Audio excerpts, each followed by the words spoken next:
አሳየዋት እኔ ማን እንደሆንኩኝ። ሁሉም ሰው እቺ ለማኝ አትሰራ ምናምን ነው የሚሉኝ እኔን ማለት ነው።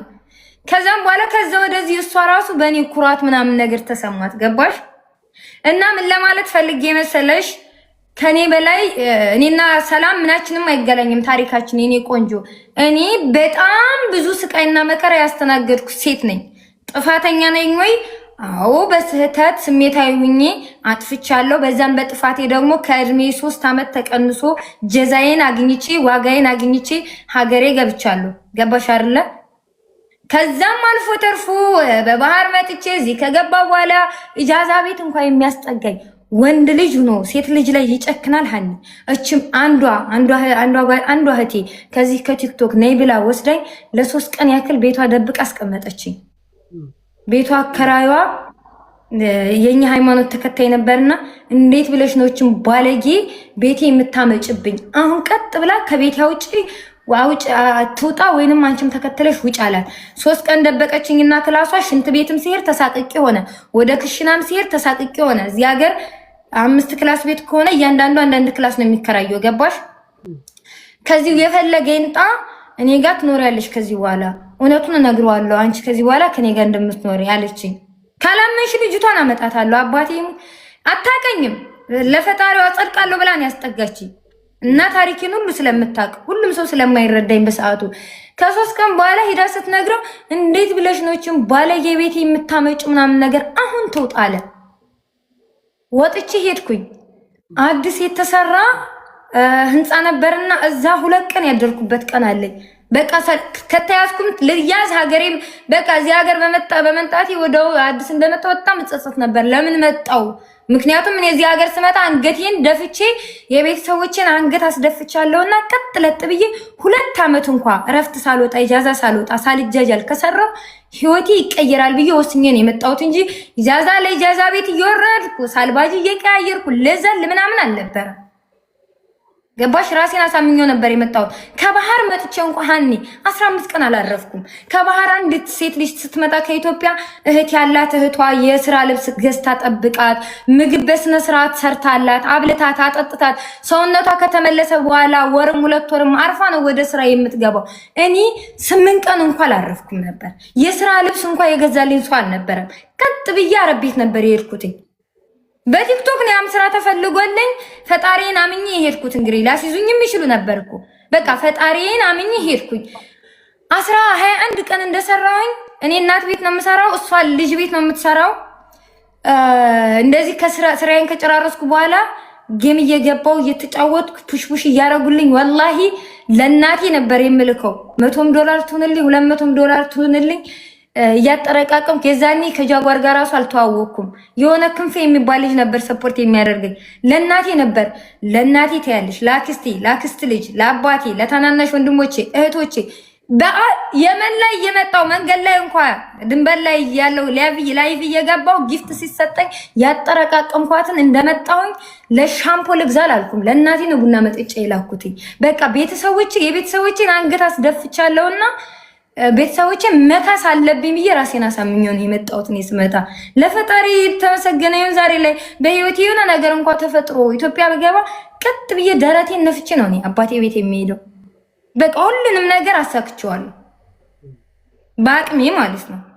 እና ከዛ ቤት 21 ቀን እንደሰራሁኝ ላይቭ ላይ የገባው ሌሊት በቃ ስራዬንም እሰራለሁ ጌሜንም እጫወታለሁ ብዬ አስቤ ነበር። ገባሽ? ስራዬን እንደጨራረስኩ ምናምን ነገር ላይቭ ላይ እገባለሁ በኢትዮጵያ 6 ሰዓት ከምሽቱ። ከዛ እቺ አበሻይቱ ጊፍት ሲሰጠኝ ምናምን አበሻ ታውቂያለሽ ምቀኛ ነው ትቀናለሽ መሰለኝ ሄዳ ከዚህ በፊት እስር ቤት ነበር 3 ዓመት ያሳለፈችው። ኢትዮጵያ ገብታ ተመልሳ መታ ነው ወንጀለኛ ነው ምናምን ብላ ለሴትዬ ላሰሬ ትነግራታለች። ቀጥ ብላ መታ ጠየቀችኝ። ሴትዬ እስር ቤት ነበርሽ አለችኝ። አዎ እስር ቤት ገብቼ ነበር፣ ግን ፍርዴን ጨርሼ ኢትዮጵያ ገብቼ እንደገና ተመልሼ ነው የመጣሁት። ዛሬ ላይ ወንጀለኛ አይደለሁም አልኳት። ኖ ልብስሽን ሰብስቢ ያለችኝ። እዚህ ሀገር እስር ቤት በጣም ነው የሚፈራው፣ እንደ ነውር ነው የሚታየው፣ እንደ ነውር። ምሰራባት ሴትዮ አሁን ወንድሟ ወይንም ልጇ እስር ቤት ቢገባ አጎቶቹ አክስቶቹ ምናምን አያውቁም። ተመለሽ እና እዚህ ሀገር ይቀው አይደለም የመኖሪያ ፍቃድ ሳይኖርሽ የመኖሪያ ፍቃድ ቢኖርሽ ራሱ በወንጀል ከገባሽ እስር ቤት ፍርድሽን ከጨረሽ በኋላ ቀጥታ ወደ ኢትዮጵያ እንጂ የምትሳፈሪው አያስወጡሽም፣ አትወጭም። የሀገሩ ህግና ደንብ ነው። ልክ ዲፖርት እንደሚደረጉት ከውጭ ሀገር እዚህም ትጠረዣለሽ፣ ትገቢያለሽ።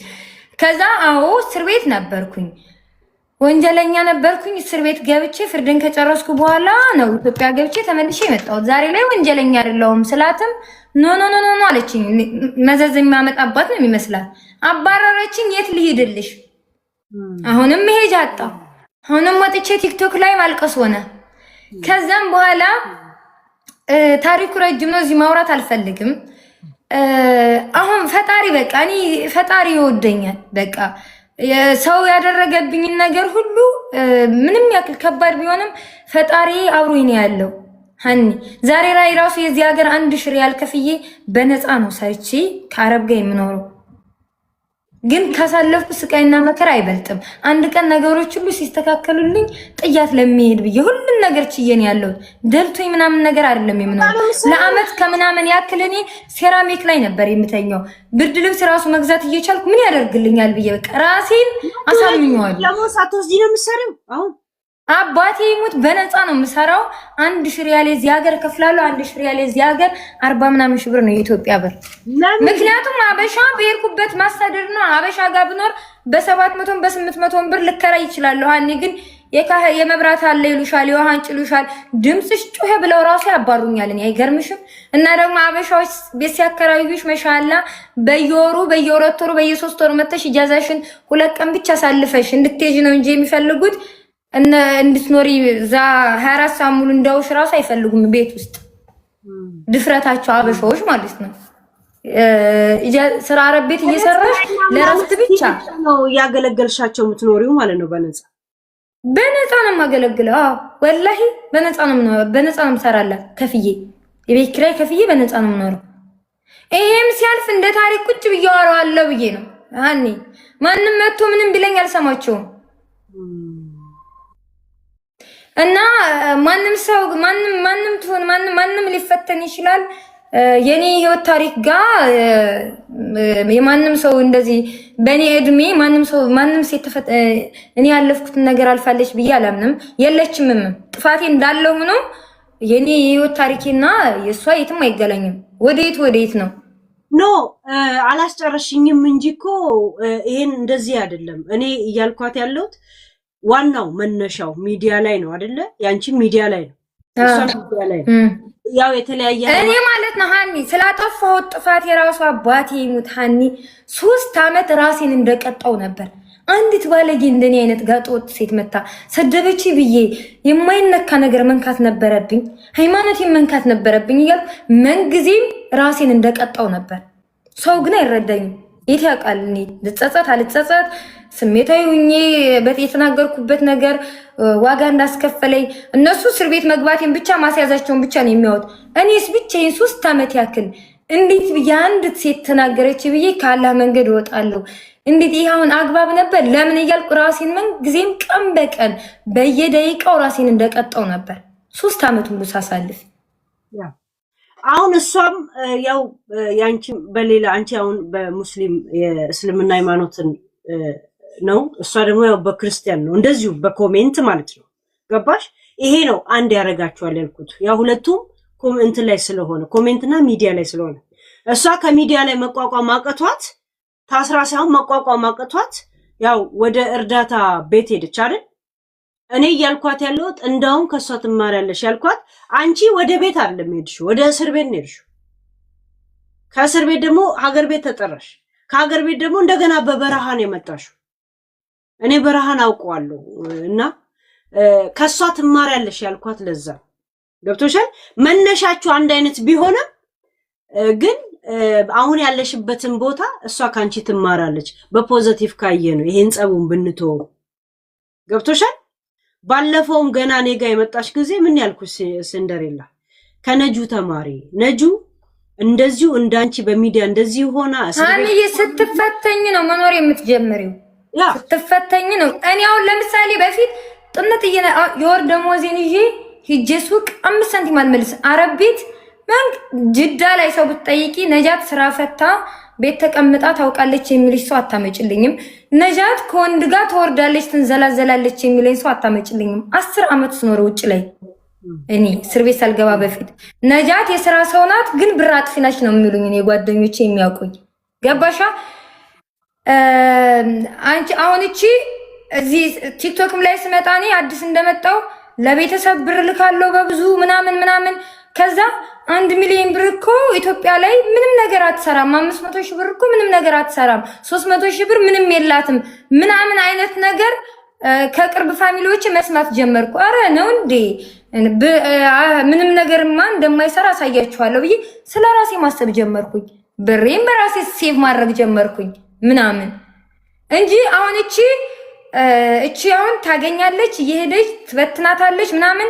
ገባሽ? ብር ሴቭ ስታደርጊ ስራ መስራት ስትጀምሪ ምናምን መኖር ትጀምሪያለሽ። ዛሬ $10 ባገኝ ነገች $100 ከሆነችልኝ በኋላ እቺን ባርደርግ እቺ ትሞላልኛለች ምናምን እያልሽ ማሰብ ስትጀምሪ መኖርም ትጀምሪያለሽ። እኔ ፍቅር እቻን ዛሬ አንበሳ ትሰጫታለሽ ዞሮር ብላ ለሌላ ሰው ትሰጠዋለሽ ምናምን ነገር እንዴት ብላ ነው? ህይወት እኮ አትገፋም እንደዚህ በእንደዚህ እኮ ህይወት አትገፋም ሃኒ። እንደገና አሁን እቺ እንዴት ብላ ነው የምትማረው? ገንዘብ ከሌለሽ ደግሞ መቼም ሰው አትሆኝም ሃኒ። ገንዘብ ብቻ በቂ ነው ብዬ ባላምንም ለሰው ልጅ በህይወት ስትኖሪ ብር አስፈላጊ ነገር ነው። እኔ እናት ብር በጣም አስፈላጊ ነገር ነው። 300 ሺህ ብር ቢኖረኝ ኑሮ እኔ ኢትዮጵያ ያለውኝ ወላሂ የሰፈር የጀበና ቡና ጀምር ነበር ሃኒ። ሀገራችን ሁሉም ነገር አሁን ላይ ወደኛ አካባቢ እንጂ አዲስ አበባ ላይ ከሰራሽ ትኖሪያለሽ። ሁሉም ነገር አለ። የጀበና ቡና ጀምር ነበር እኔ እና ሴትዮ ገንዘብ መያዝ ካልጀመረች ስለነገዋ ካላሰበች ምናምን ህይወትን እየቻለችባት አይደለም። ላይ ስራ ስትሰሪ ብር ሴቭ እያደረግሽ ስትሄጂ ምናምን መኖር ትጀምሪያለሽ። ስትፈተኝ ነው መኖር የምትጀምሪው። እቺ ሴትዮ እንግዲህ ተፈትኛለሁ፣ ከመንገድ እያስወጣችሁኝ ነው፣ በድላችሁኛል፣ ገፍታችሁኛል፣ ስትረስ ውስጥ አስገብታችሁኛል እያለች ነው አይደለ? ኦኬ ብዙም አብዛኛዎቹም ተረድተዋታል። ለምሳሌ እንደ ጃጋር አይነት እንደሱም የሚሆኑላት ባይሆንም ረድተዋታል። እነመማር አይነቶች ምናምን በፊት ረድተዋታል አይደለ? በዛሽ ነገር መቋቋም ነበረባት። እኔ እዚህ ሀገር ላይ ህጋዊ በሆን ኑሮ ጽድት ያለ ፀጉር ቤት ወይንም ምግብ ቤት ከፍቼ ታይ ነበር። ዛሬ ላይ ሳያት ነበር። መኖር ስትፈተኝ ነው መኖር የምትጀምሪው። እና እቺ ፈተና ነች እንደ የሷ ፈተና አይደለም። በሰዓት ሰርቼ በሰዓት በዶላር የሚከፈልብኝ ሀገር ላይ እየኖርኩኝ እኔ ስለሰው ለምንድን ነው የምጨነቀው? ወጣ ብዬ እየሰራው አሳይሽ ነበር። መስራትን ብቻ ሳይሆን ደግሞ ትርጉሙ መያዝ ነው። ብር እቺ ልጅ እህታችን እየሰራች ብር መያዝ ከጀመረች አባቴ ይሙት ማንም ምንም ቢላት መስሚዋ ጥጥ ነው የሚሆነው። አትሰማቸውም። እኔ ስንቶቹ መጣው ነው የሚሰድቡኝ። በእንዶሚ ታረዘሽ እየዋልሽ ምናምን ይሉኛል። ቀን በቀን ጥብስ የመብላት አቅም አለኝ እኔ ዛሬ ላይ። ግን ምን ያደርግልኛል? በእንዶሚ ስፔሻል ምግቤ እኔ ዛሬ ላይ እንዶሚ ነው ሃኒ። ግን ነገን ስለማስብ ነው። ነገ ሀገሬ ላይ የራሴ ቤት ኑሮኝ በራሴ ክችኔ ላይ ገብቼ በየአይነት ያውን በሰራተኛ ሁሉ አሰርቼ ፋብዬ መኖር እችላለሁ። ነገን ማየት ጓጓለሁ ብዬ ስለማምን እንጂ የሚያማምር ነገር በቃ ሁሉ የሚያማምሩ ነገሮች አሉ የሚባሉ ነገሮችን ሁሉ መጠቀም እችላለሁ። መብላት መጠጣት እችላለሁ። ስፔሻሊ ምግቦችን ግን ምን ያደርግልኛል ብዬ ነው። እዚህ ጋር አንድ ጥብስ ለማምጣት እኔ ካለሁበት የዚህ ሀገር 100 ብር መሸዋር ነው የምከፍለው። ሲሄድ ሲመጣ 200 ሪያል። ያ200 ሪያል የኢትዮጵያ 10 ሺህ ብር ይሆናል በሆነ። ለምን ነገ በህይወትሽ ካርታና ፕላን ካደረግሽ በቃ ሁሉም ነገር ይደረስበታል። ሁሉም ነገር ድሮ ብርቅርቅ ነገር ያሞኘኝ ነበር ምናምን በቃ የሆነ በፊት እኔ አረብ ሀገር ነው እንደ የምትኖረው ሁሉ እስከምባል ድረስ ነበር የምዘንጠው።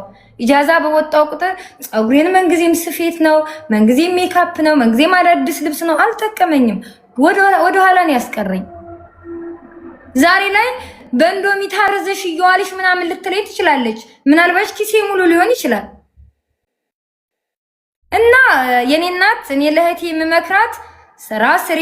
ጌምም ስራ ነው የሚሰጠኝ ያጣው እንጂ ልመናም ስራ ነው ብዬ ነው እኔ ስግጥ ብዬ የገባሁት። ለመጀመሪያ ጊዜ ጉቺ እባክሽ ነጂ አታስወቅሽኝ ተይ ብላ ስትመክረኝ ስራ ስሪ ስትለኝ የሚሰጠኝ አጣው እንጂ ልመናም እኮ ስራ ነው ማሚዬ እመኝኝ አንድ ቀን አኮራሻለሁ አልኳት።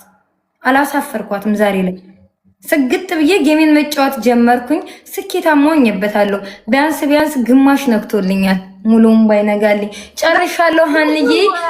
እና የምመክራት ነገር ቢኖረኝ እየተሰጣት ያለውን ጊፍቱንም እየተጠቀመችበት ስላል አይደለም ነው። እኔ እረዳታለሁ። የሚሰጥሽን ኮይን ለምን $50 አትሆንም? ተጠቀሚያት። ሴቭ ማድረግ ጀምሪ። ከዚያም በኋላ $50 ስታገኝ ነገ $100 ትሆንልኛለች ብለሽ አስቢ።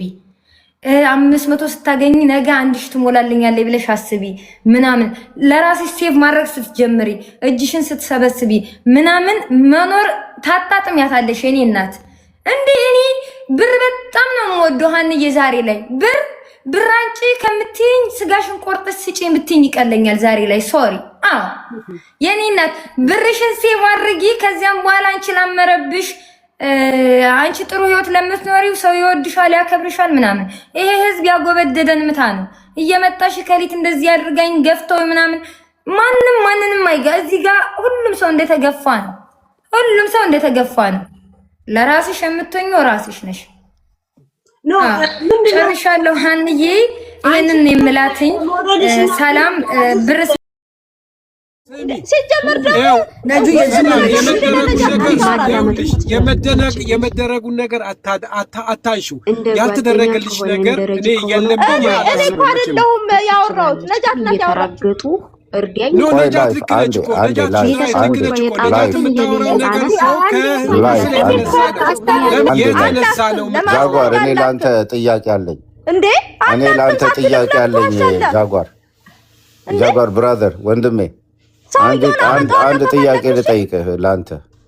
ኧረ በኢየሱስ ክርስቶስ ስም በዚህ ልክ ውሸት ቆይ አንዴ ስንድረላ እኔ ይኸውልሽ እኔ ጥበብ ቀሚስ አማረኝ ብትይኝ ከኢትዮጵያ ቆይ ዝም በይ ከኢትዮጵያ አሰርቼ እንደዚህ መሆንን ማለት ነው። ልንገርሽ አሰርቼ በአድራሻ ተልኮልሽ ሰድበሻቸው የደረሳቸውን ሰዎች ሳትቀበይ እንደዚህ እኔ ያው ምን አይነት ስሜት ውስጥ እንኳን ብትሆኚ ልከሃል። ኤኒዌይ ታዩ በቃ ለማስታወቂያ 15000 አላኩም በል ሰላምዬ ሀገር ልብስ ልኮልሽ ነበረ ከሀገር ቤት። አዎ ምን ጥያቄ ለሆነች ቃል ኪዳን ነው ጥያቄ ነው። አማረኝ ብትል ሀገር ውስጥ ሄጄ ከኢትዮጵያ ሰርቼ አልደረሰኝም። መድኃኒዓለም አልደረሰኝም። ተሳድባ የደረሳ የተላከላቸውን ሰዎች አልደረሰኝ ነገር አልደረሰኝም። ሰዎች አንቺ ነሻ ቢሄቪሽ ነዋ ጸባይ አልደረሰኝም። በቃ ኖ ላክልኝ ተላከ እኔ አላቅም። ያው የሀገር ባህል ልብስ የምለብሰው አማረኝ ብትል ሰው ለምኝ የኢትዮጵያ እንደ ቀልድ ነበር የተናገርኩት። ከዛ በኋላ የውሸት ነበር ሰላም አይደለንም። ይመሰክራሉ እኮ የተላኩ ሰዎች ሰድበሻቸው አልቀበልም አለች። አረወንድ አድራሻ ይመስላል። እኔ ምን እንደሆነ ልጅቷ ለኔ ጥሩ ሰው አልነበረችም እና እኔ ምን አገባኝ? አልተደረገልኝም አትበይ። ያለሁበት ቦታ አልተደረገልኝም አትበይ።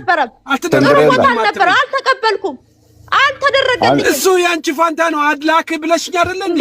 እባካችሁ ላኩልኝ ብለሽ አይደለም እንዴ? እንደ ቀልድ ስናወራ ታዲያስ ከዛ ሳትነግረኝ ላክ። ከዛ በኋላ ያለሽበት ቦታ ምን አይነት እንትን ነው የምታወሪው? አታዳምጥም እኮ ችግር እኮ ይሄ እኮ ነው ችግር። አዳምጥሽ ከሚገባው በላይ ሆኛለሁ። ከሚገባው ጥግ ድረስ ደርቻለሁ። ስላንቺ አንቺ ጃጓር ቆያለሁ ስለጠገብኩኝ ስለዚህ ምንም ነገር አልፈልግም። ጥሩ ነገር አልጠብቅም ካንቺ። ጥሩ ነገር አልጠብቅም ካንቺ። እናወራውን ጠቅላላ ለነጃት ነው የሚነግራት። ጥሩ ነገር አልጠብቅም። በዛ ላይ ደግሞ ያልተደረገ ነገር ነው የሚነግራት።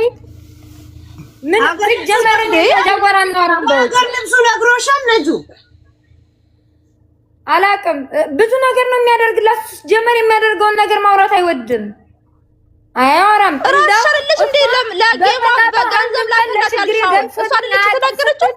አረ ሄለን በመድኃኒዓለም እኔ ብቻዬን በመድኃኒዓለም እንዴ አረ ሄለን እግዚአብሔርን ፍሪ እንዴ ሄለን እግዚአብሔርን ፍሪ አሁን ያለችሽ ነው እኮ ነጁ። ፕሮፋይሉን ለክራሙን እንዳሰራልኝ ባያወሩ ኖሮ እንዴት አወቀ እያለችሽ ነው። ከሃዲ ስለሆነች ነው። እቺ እኮ እውነቱን ቢናገራት ስለማታምን ልከሃል ወይ? ተናገር፣ እግዚአብሔርን ፍራ ተናገር። ብዙ እንደሚያግዛት ሰውዬውን እጠራዋለሁ እንዴ አንቺ መሀይም በነገር የተሰራልኝ ነጃት ምን አናደደሽ? ምን አገባሽ? ምን አናደደሽ አንቺ? ለሰውየው አንቺ መሀይም አንቺ ማለት ነው በጊፍት የሰጠው ምን አገባሽ? ምን አናደደሽ አንቺ? ያገባኛል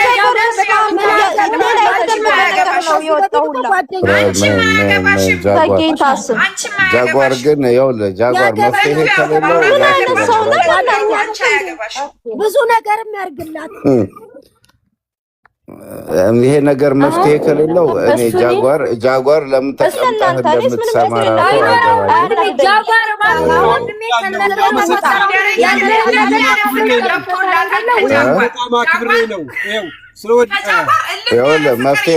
መፍትሄ የሌለው ከሆነ ሄለኑን አክብሬ ነው ቁጭ አልኩት። ሄለኑን አክብሬ ምክንያቱም ለአንተ ያልሆነ ነገር ያወራል እንዴ? በኢየሱስ ክርስቶስ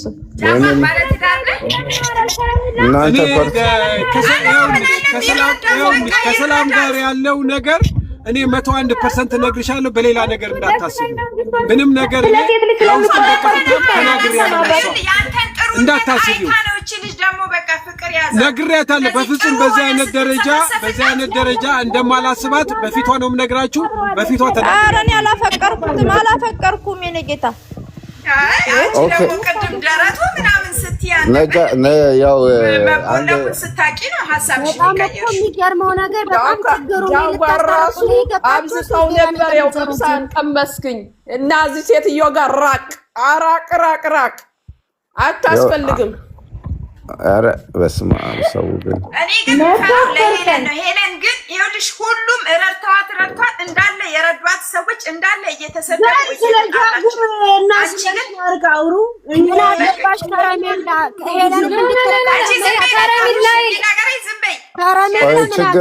ችግሩ አሁን ጃጓር ብራዘር ምንም መፍትሄ ከሌለው ላሽ በቃ እኔ ያው ደህና ደሩ ምንም ነገር ሶልቭ ያለው ነገር የለም። እኔ ቁጭ ብለህ መስማት ራሱ በጣም ጥሩ ሰው መሆንህን ያሳያል። መልካም ቀን። እንግዲህ ያው አዲስ ዓመት ላይ ሲሆን እንገናኛለን። በጣም ስለከብር ስለወደድሽኝ ሄሉካ በጣም 3000 ሰው ያላችሁ በክብር መቼም ቁጭ ብላችሁ ያዳመጣችሁ ኮመንትም የሰጣችሁ እንደው ኑሩልኝ ነው የምላችሁ። እኔ አሁንም ክፉ ነገር እንዲደርስባት አልፈልግም። ከጎኗ ሁኑ፣ አግዟት። ግን በሚሄዱበት መንገድ አትጅባቸው እባክሽ ነው የምልሽ። ሰው አትጪ። በእንደዚህ አይነት መንገድ ሰው እንዳይቆይ አታድርጊ። ይሄ ነው የምለው። ሄሉዬ በቃ በጣም አመሰግናለሁ። አንድ ነገር ጃጓር ኖ እንደዛ ይባል። እናንተ ለማስታረቅ አይደለም የገባችሁት። እሱ ወንድ ልጅ ነው። ቆይ ልንገርሽ ሄሉዬ በጣም ነው የምናመሰግነው። እኔ ዛሬም ነገም ወደፊትም ጃጓር ተመልሶ ቢያግዛት ቢረዳት ደስ ይለኝ ነበር። እቺ ለምንም አትሆንም ለጃጓር ያልሆነች። አንቺን ራሱ ጠብቂ፣ ነገ ምን እንደምትልሽ ሄሉ። ዛሬ ጊዜሽን እያቃጠልሽ ቁጭ ብለሽ ጆሮሽን ሰተሽ እየሰማሻት ነው አይደለ? እኔ በማንም አልፈርድም። እኔ ማነኝ ምንድነኝ በሰው የምፈርደው? ግን ስለ ጃጓር ስለ ወንድሜ ከመጀመሪያው ጀምሬ እስካሁን ድረስ ስለማውቅ በጣም ሲያግዛ ይሄን ገንዘብ ነገር ገንዘብ